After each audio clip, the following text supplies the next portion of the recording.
अनित्य को अनित्य जान ले और नित्य को मैं के रूप में मान ले और उसको खोज ले, बस।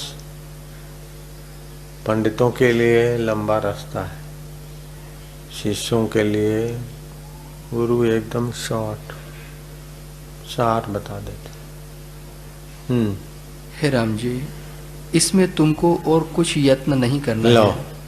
कोई यत्न नहीं करना पड़ेगा, केवल एक संवेदन का प्रवाह उलट देना है। बस। जहाँ संवेदन, जहाँ विचार इधर को भाग रहे वो उधर को सोच। संवेदन माना सोच। देखो, शास्त्र घर बैठे पढ़ो तो नहीं समझ में आएगा, संवेदन को उलटना है। पढ़ लिया लेकिन संवेदन माना उस पूर्ण चित्तकला। हाँ हे राम जी, इसमें तुमको और कुछ यत्न नहीं करना है, केवल एक संवेदन का प्रवाह उलटना है कि दृश्य की ओर से निवृत्त करके आत्मा की ओर लगाओ। इसी से चित्त अचित्त हो जाएगा। हे राम जी, ऐसे शूरमा हैं जो कि शस्त्रों के प्रहार सहते हैं, अग्नि में जलना भी सहते हैं और शत्रु को मारते हैं, तब यह स्वाभाविक फूरने के सहने में क्या कृपणता है। हाँ, इतने मुसीबतें सह लेते तो खाली विचार की धारा का वेग बदलने में क्या कायरता करो। जो विचार तुमको संसार में घसीट ले रहा है उसको घुमा के जरा बलपूर्वक उधर ले आओ, बस हो गया। मनुष्य जाति पर दुख की बड़ी मेहरबानी है। अगर दुख नहीं होता तो मनुष्य जाति को सत्संग में रुचि नहीं होती। दुख की बड़ी कृपा है। हे दुख देवता, तेरा स्वागत है। बड़ी कृपा है जो सत्संग दिया, आसक्ति मिटाया है प्रॉब्लम देवता, शाबाश है तेरे को। शुक्रगुजार हो जाओ दुख के। दुख को बुरा मत मानो।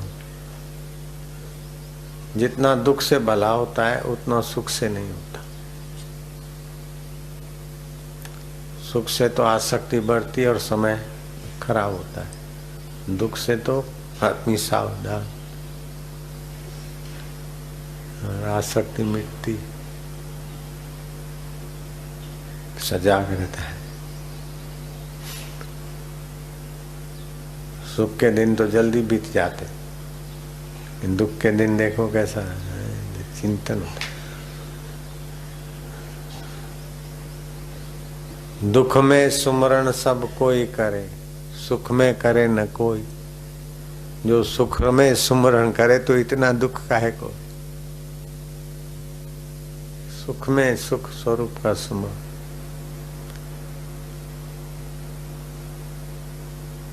ये बाहर का सुख मिथ्या, अंदर का सुख का सुमरण करो तो फिर दुख होगा ही नहीं।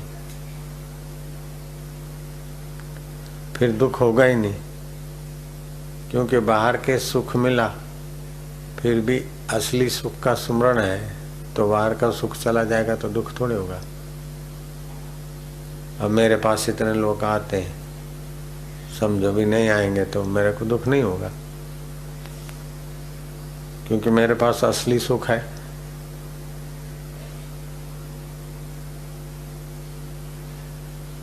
मेरे पास लोग आए तब मैं सुखी हूं ऐसा है ही नहीं।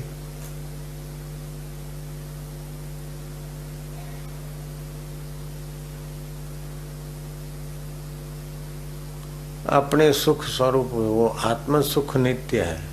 बाकी संसार का सुख तो किसी का नित्य नहीं रहा। राम जी का राज्य नहीं रहा, कृष्ण जी का राज्य नहीं रहा, हिरणापुर नहीं रहा, सोने की लंका नहीं रही, तो मेरा मगन निवास, कमला निवास, जुगली निवास, भोलड़ी निवास, चीकू निवास, छकला निवास, ये कब तक रहेगा। નારાયણ હરિ નારાયણ હરિ. મને કે 2 દીકરા જોઈએ, પણ જેને 4 છે એને શું મળ્યું કે તને 2 થી બહુ સુખ થશે, તું 10 લઈ જા.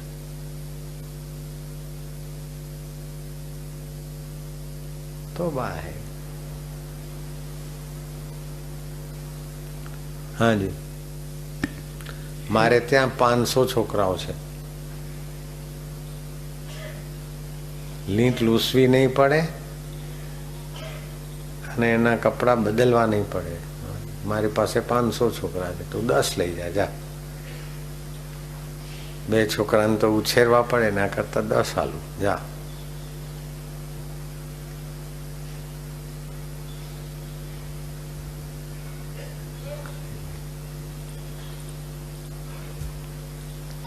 ईश्वर के सिवाय कहीं भी मन लगाया तो अंत में रोना ही पड़ेगा. ये पक्का रखो, पक्का. और जब दुख आए तो बोल देना के ये वचन अपने साधकों को बड़ी मदद करता है. जब भी दुख आए तो बापू की बात, दुख कम हो जाता है ज्ञान का प्रकाश में. होता है कि नहीं होता? अगर सत्संग नहीं मिलता ने तो तौबा होती. तो शुक्र करो सत्संग का मजा है, साथ में सत्संग का प्रकाश है. नहीं तो आज जमाना ऐसा आया है, तौबा तौबा. ये दुखदायी युग चल रहा है. आप लोग मजे में बैठे हो, सत्संग का प्रभाव.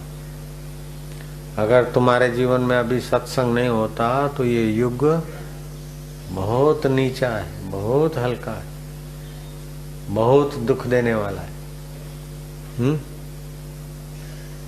सत्संग नहीं मिलता तो अभी जो समझ और शांति है वो ऐसी नहीं रहती. इसलिए सत्संग देने वाले गुरु का बड़ा भारी महिमा है, भारी उपकार.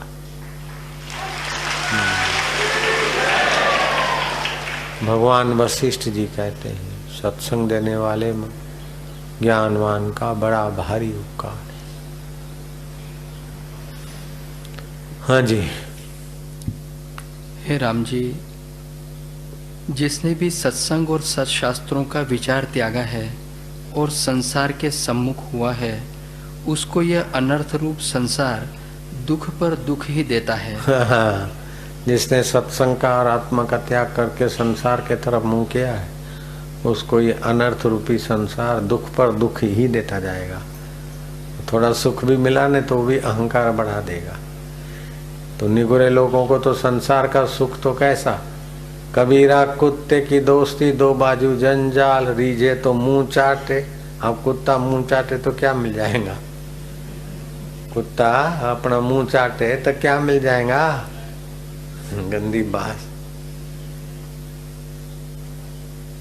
रीझे तो मुंह चाटे और खींचे तो पैर काटे. सत्संग नहीं है तो संसार रूपी कुत्ता रीझ गया तो मुंह चाटेगा, खींच गया तो पैर काटेगा.